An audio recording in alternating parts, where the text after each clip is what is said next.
Welcome to LexLocal. I'm your host, Rick Dorrington. We start today by taking a closer look at the conversations about the potential construction of a new Lexington High School. The school building committee has been reaching out to the community for input. In early June, it held a design workshop to get feedback on 5 proposed design options. Attendees worked in small groups and then presented their ideas and concerns to the room. Superintendent Dr. Julie Hackett talked about the conflicting needs of adhering to the guidelines of the Mass School Building Authority, or MSBA, and addressing community concerns. One of the things that I am noticing is there is a tension between what is the prescribed MSBA process, which we must go through in order to have that partnership with the MSBA and to have access to that $100 million or so amount of grant funding. So there's a tension between that process, which asks us to suspend disbelief, imagine designs, think about all of the possibilities, and then the other side of that tension is a need to know in the community about how are the costs going to be handled, how are we going to figure out the logistics, why isn't my project or my idea being forwarded, those kinds of things. So that's just something for us to keep in mind as we work through what is a year-long process in feasibility. Space is a constant issue in the current building, according to LHS principal Andrew Baker.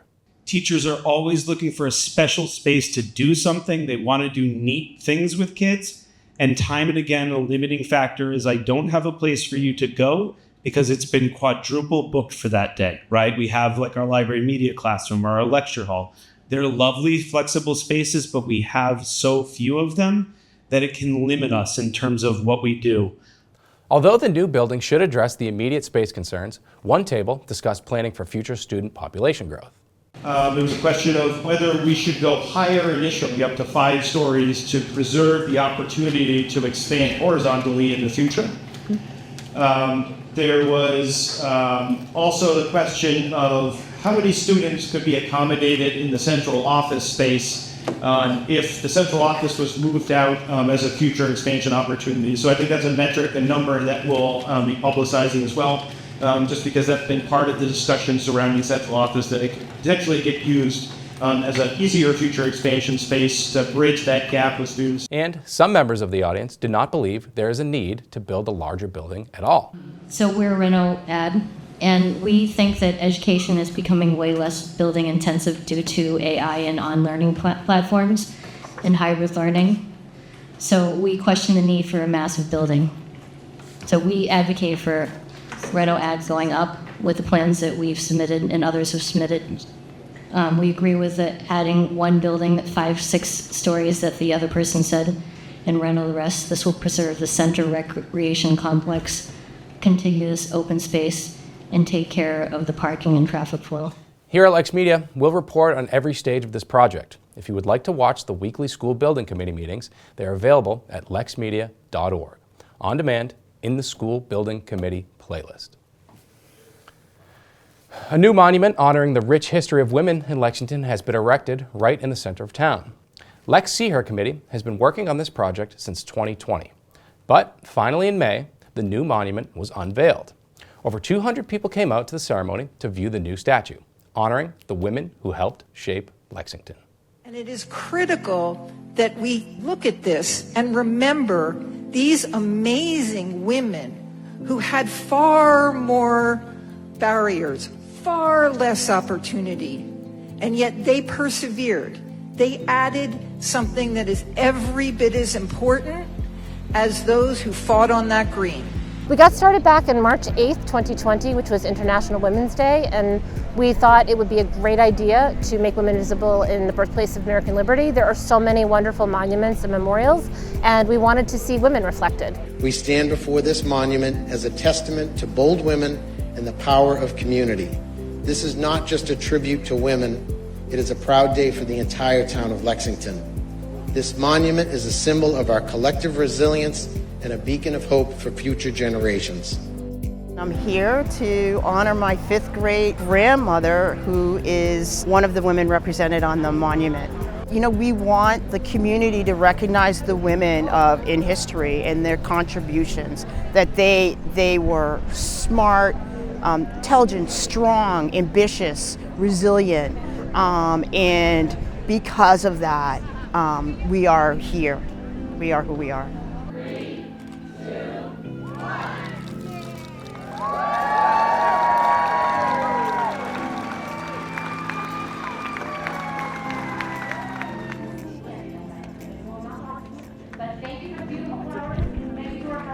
I hope that people will come with a lot of curiosity and come repeatedly, because there's so much detail in this monument that they will learn about one woman, and then there's a connection to another woman and a connection back 200 years in history, and it's fascinating. It's a whole web of stories. This is huge. This is surreal. It's I'm going to turn around and look at it. Like, the fact that it's there and not just an idea or a sketch or even the clay model, it's very hard to even process. It's beautiful. The detail is gorgeous.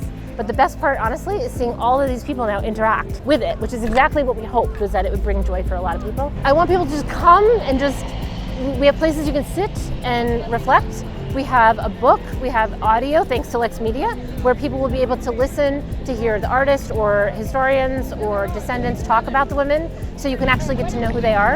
And then, of course, there's more work to be done. So if people want to get involved, it's time to volunteer. And another project that has been a long time in the making, the Lexington Police Department held a ribbon cutting for its new police station. A study was done back in 2011 that determined the current 1956-style police station no longer met the needs of a modern police force.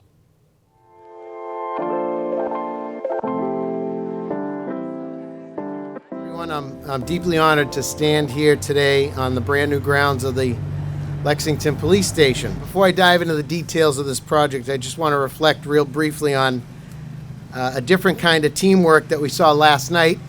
As we all know, the Boston Celtics clinched the NBA championship after many, many years of coming very close, but they demonstrated excellent teamwork, and you can see what you can achieve when you work together. And today we're celebrating a different victory, but one of teamwork and perseverance for Lexington, and I'm also equally impressed by the results. As Doug mentioned, I was on the board 6 years ago when we were working on this, and over the tenure of my time here. And it's nice to be at a ribbon cutting for something I had a little bit of involvement in. But truthfully, the people that did all the heavy lifting are the staff, the police department in particular, and I wanted to call them out because not only do they have to do their jobs every single day, but they also have to work on building a building, which is another full-time job. It's an enormous undertaking. And it shows their efforts and how successful they were in accomplishing this incredible building. This is wonderful, and I just want to say that we are expecting so much from law enforcement, and their roles have changed so significantly over the past 20 or 30 years. And when a community comes together and acknowledges that through support, one of them being the space in which you do your business, is really, really important. It means that we care about what you do. While we hold you to high standards, we want to support you in doing the work that the community is asking of you. So I'm once again extremely proud to represent Lexington. Just the collaboration of the community, the different boards, the committees and the citizens groups that came together to make this happen. I think almost everybody here had some sort of part in this.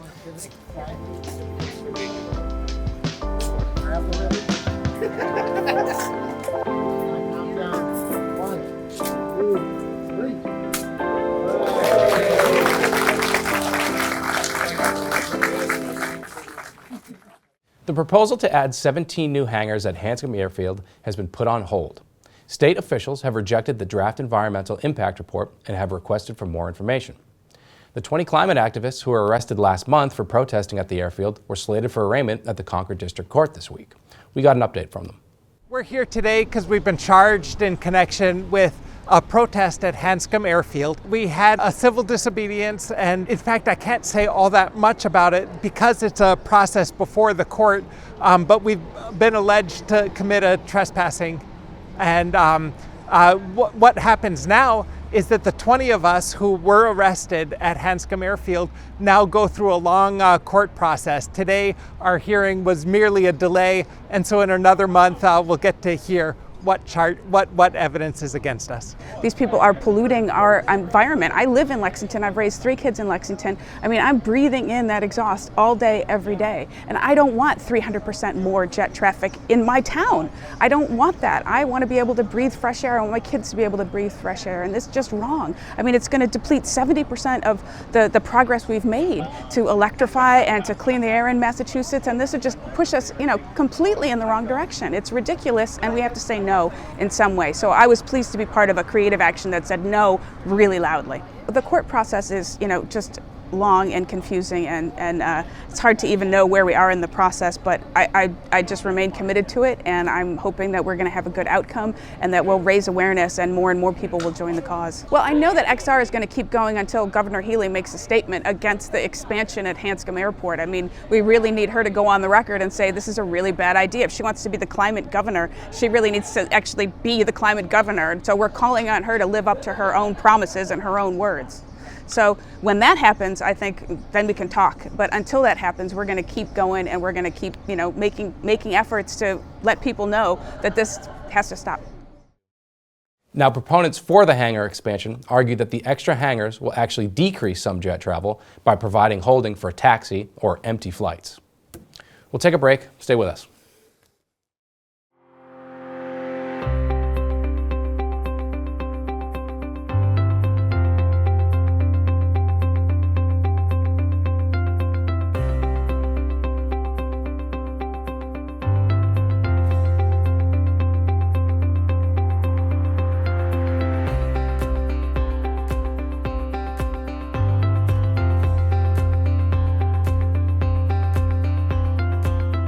It seems like just yesterday, LexMedia was following Sal Frelick on the Lexington High School football and baseball fields. Now, he's made the big leagues, and LexMedia was there to capture the homecoming. At Fenway Park, a special celebration took place on May 24th, honoring one of Lexington's most distinguished athletes. Sal Frelick, an outfielder for the Milwaukee Brewers, returned home as the Brewers prepared to face off against the Boston Red Sox. The event, dubbed Sal Frelick Day, drew crowds of enthusiastic fans eager to welcome back their hometown hero. Frelick's journey to Major League Baseball began here at Lexington High School, where he first showcased his incredible talent and passion for the game. After 4 years at Boston College and 2 more years in the farm system, Sal got the call up to the majors and immediately had an impact at the highest level. Backhanded by Riley, tough play, and Sal Frelick, you've got your first major league hit in your debut. Ozuna goes the other way, well struck ball, Frelick back to the track, at the wall, leaps and makes the catch! What a play! Welcome to the bigs on the defensive end for Frelick. Today, alumni, teachers, and town officials gathered to celebrate Sal's accomplishments, reminiscing about his high school days and expressing pride in his professional achievements. So today in Lexington is officially Sal Frelick Day. Yeah, that gets a round of applause. This is a certificate of authenticity. This American flag is presented to Salvatore Michael Frelick, a distinguished Lexingtonian and athlete, in honor of his career in Major League Baseball. We're all here not because Sal's good at baseball, it's because he treats people with respect. Everyone that comes into his life, he treats the right way, and it's just, we're all lucky to be part of this journey. So thank you. In addition to his athletic achievements, Sal Frelick is also known for his work with the Lab Collaborative and Lexington High School's unified basketball team, showing his dedication to giving back to the community and supporting inclusive sports programs. So on behalf of the Lexington crew, which I now guess is Sal's unified crew, congratulations, thanks for letting us be part of it, and I think these guys will want to have a word with you later on. All right, let's hear it for Sal, guys.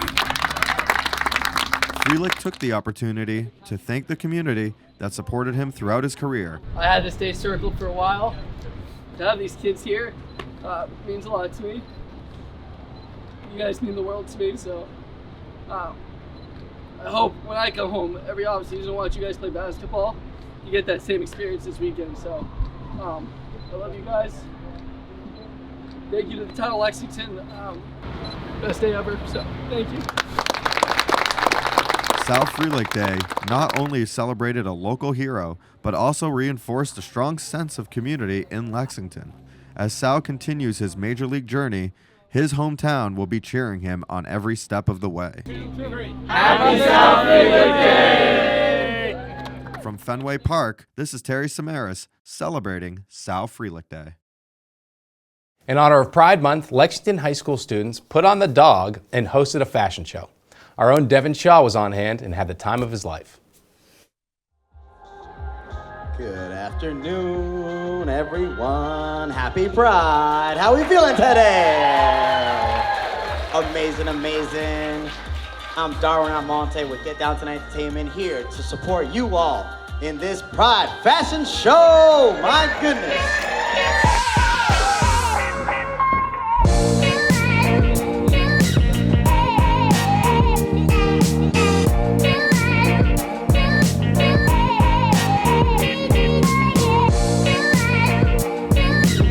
It was my mom's idea originally, actually, and she proposed it to me. I thought it was a great idea. It definitely is a lot of fun, like imagining like the concepts. I think it went well. There was definitely a lot of people there. So my name is Serafina DeVoe. I'm an incoming junior at LHS, and my association is I contributed some designs to the show as well as modeling one of my own and was part of some of the planning. I'd seen a Sign Up Genius for it and volunteered because I really wanted to get some community service hours doing what I enjoyed. And it entailed a lot of going to weekly meetings and also just keeping track of my own personal time of what I could give, as well as coordinating and learning a little bit more about event planning for me.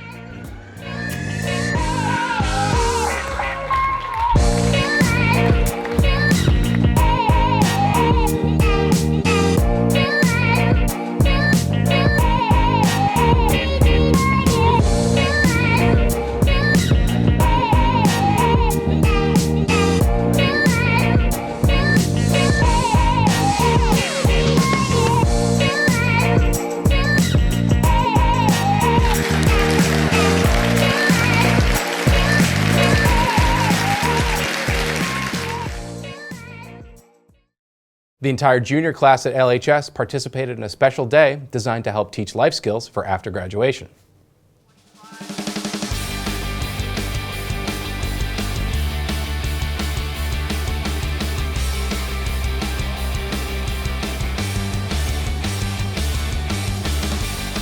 So this is our first Credit for Life Fair. This is a grant that the state gives out to help students learn about financial literacy and some of those skills that we often hear aren't taught in schools: counting, budgeting, checkbooks, insurance, loans, mortgages, leases, all of those life issues that we often don't do formal education on.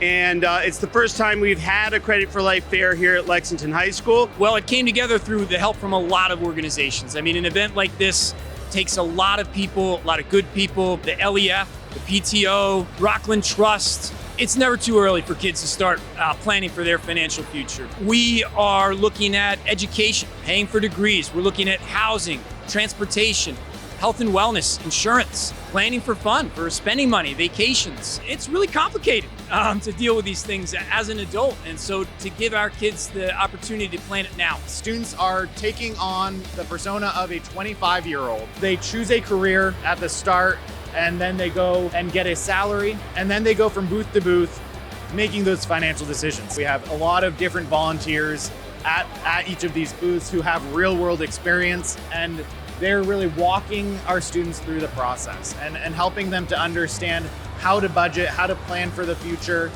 what decisions that they are making, and the impacts of those decisions on their lives. We're hoping that they're enjoying it. They seem to be having a great time, and we're excited to be able to do this in the future. I feel as though we're like getting older and growing up and getting into our future, we should know how to deal and how to go on about our lives. I think we should know how to prepare ourselves financially, and we need to know how to budget and save because it's very important.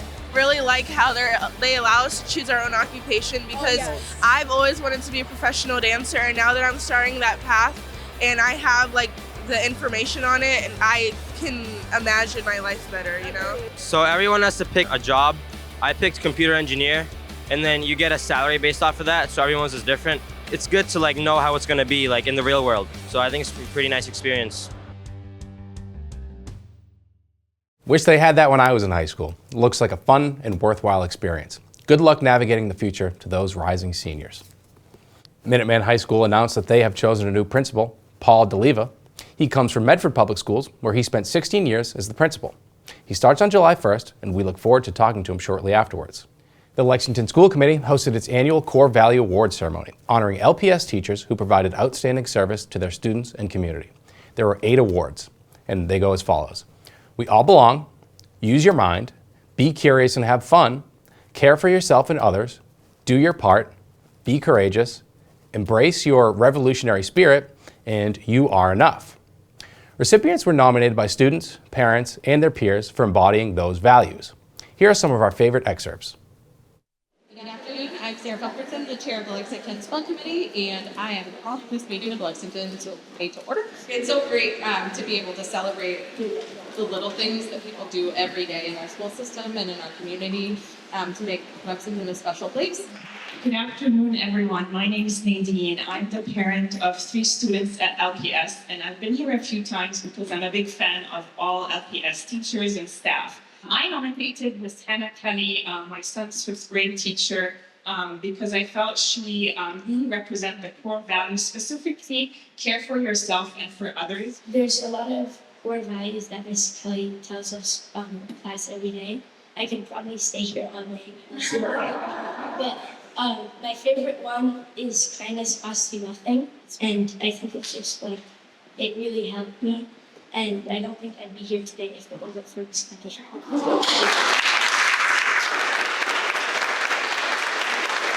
So the 3 individuals whom I am recognizing exemplify our We All Belong core values.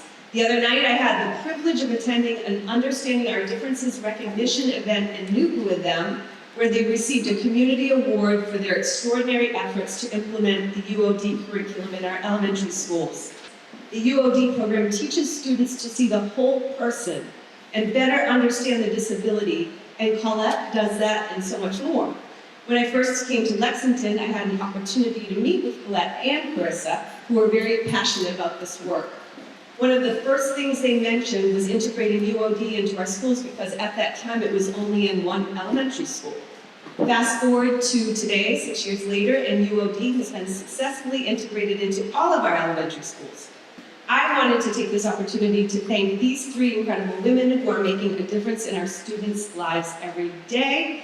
Thank you for your unwavering dedication to creating inclusive opportunities for all of our kids. Colette, Carissa, and Jackie, we appreciate you so much. Thank you. Good day, everyone. It is a true honor to be with you this afternoon. My name is Lance Conrad. I'm a very proud LHS class of '87 graduate. And while I'm the head of school at Chapel Hill Chauncey Hall over in Waltham, I'm more importantly today the proud parent of Jake.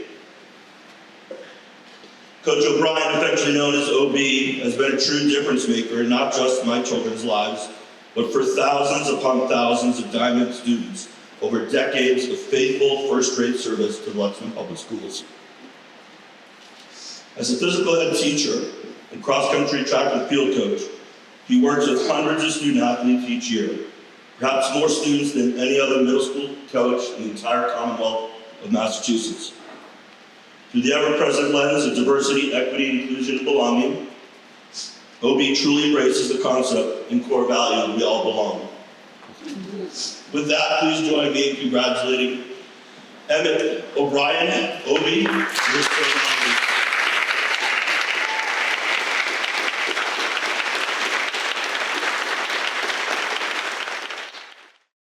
We'll be right back. Stay with us.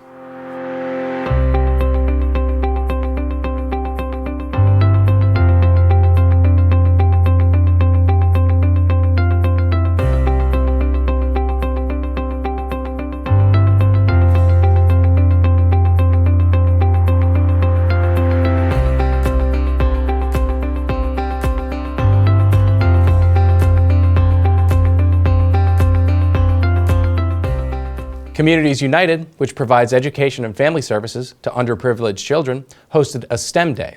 Parents and children were invited to learn about science, technology, engineering, and math. Take a look.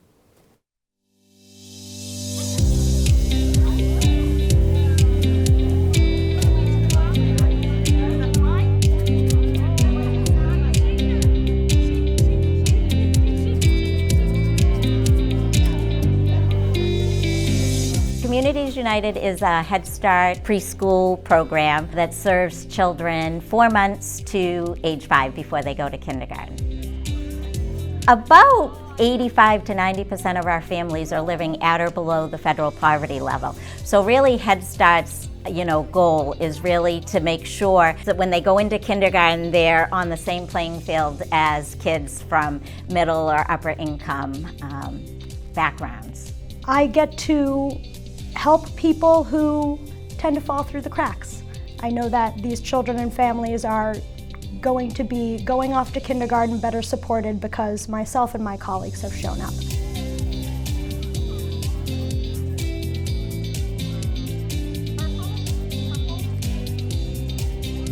Today we are having our STEM event. One mission that's being put forward by a lot of educational institutions at the moment is promoting STEM, which is science, technology, engineering, and math education at all levels. One of the reasons that people are focusing on this right now is because we're seeing that a lot of people here in the United States are not choosing to go into these STEM fields as adults.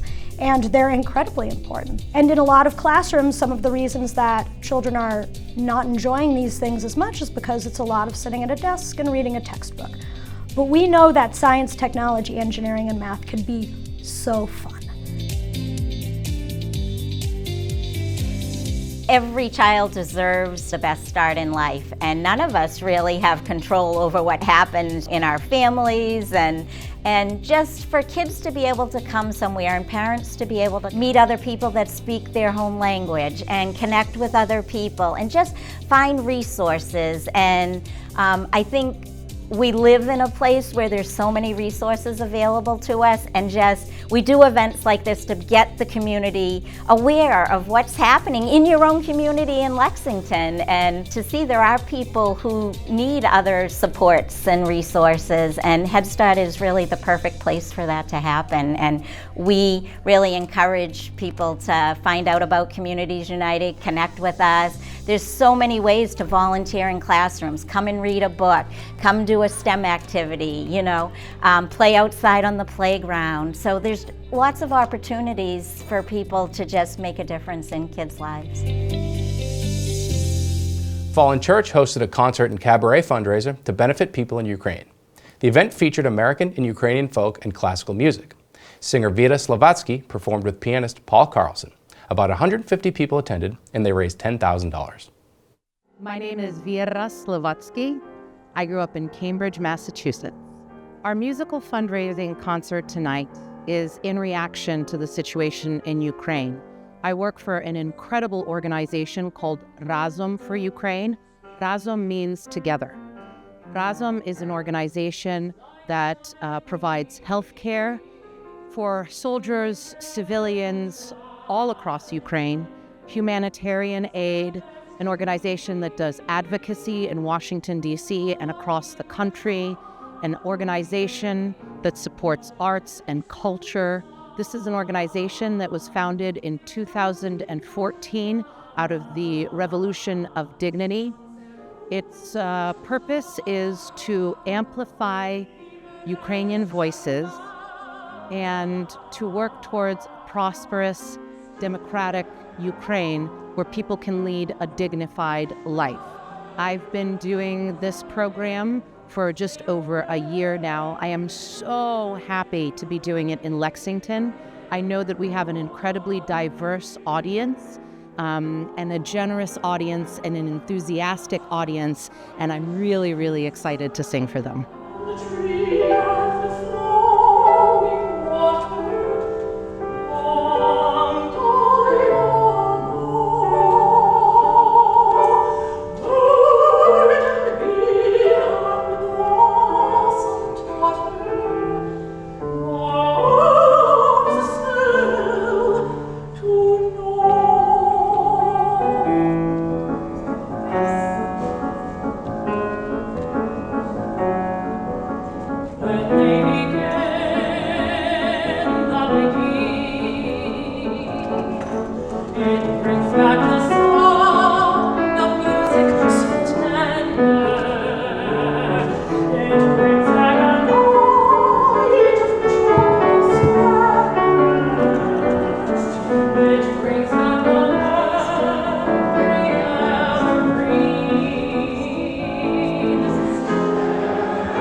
also visit me at my website, vieraslovatsky.com. That's myname.com. Write to me. I'm happy to share more about Ukrainian and American music with you and to discuss Razem for Ukraine, the other organizations that are here tonight, and all of the issues that I'll be singing and speaking about this evening. Thank you. What a beautiful night of music, singing, and fundraising. Now, we leave you today with the sights and sounds of the Lexington Discovery Day, produced by our own Jake Klinzing. For everyone here at LexMedia, thank you for watching. I'm your host, Rick Dorrington. Enjoy the summer.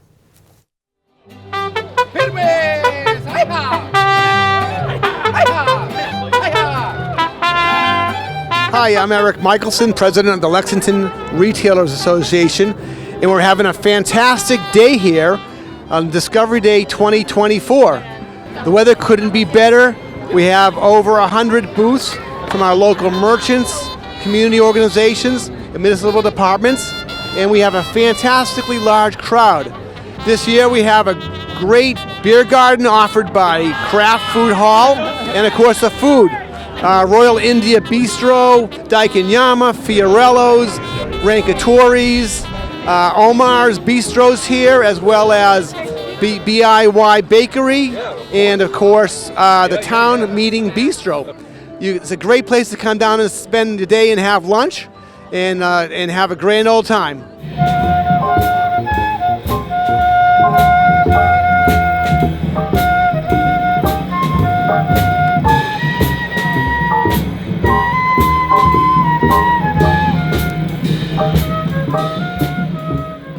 What a beautiful day in our community. We're having so much fun. This is one of the highlights of my year every year, to be out and meeting constituents and hearing the issues that are the most important to them, sharing things with the kids, a little bit of candy and some watermelon. It's a day that everybody's, the families are out, and all the communities and organizations and businesses in town that really make our community special, they're all here. It's so much fun. It's really a ball. We've got the Scouts, and we've got Sustainable Lexington and LexArt, the Lyceum folks. It's amazing, all these vibrant community organizations that really make our town so special. They're all here.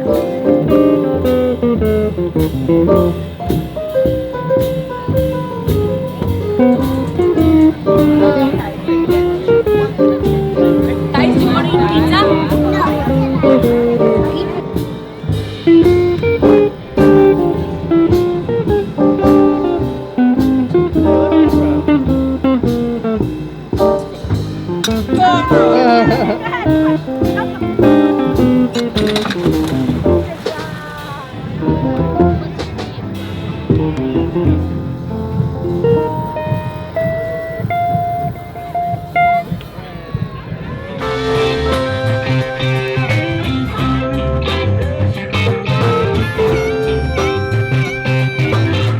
Discovery Day's been really fun. We've gotten a lot of free stuff and seen some really cool businesses. I think it's really good for publicity. It's a lot of fun too for us because we can shoot hoops and play in bouncy houses. I think it's just really fun. How'd you like the walk-along? I like that you got to touch the button. You had to touch the button. I just want to say, everyone have a nice day.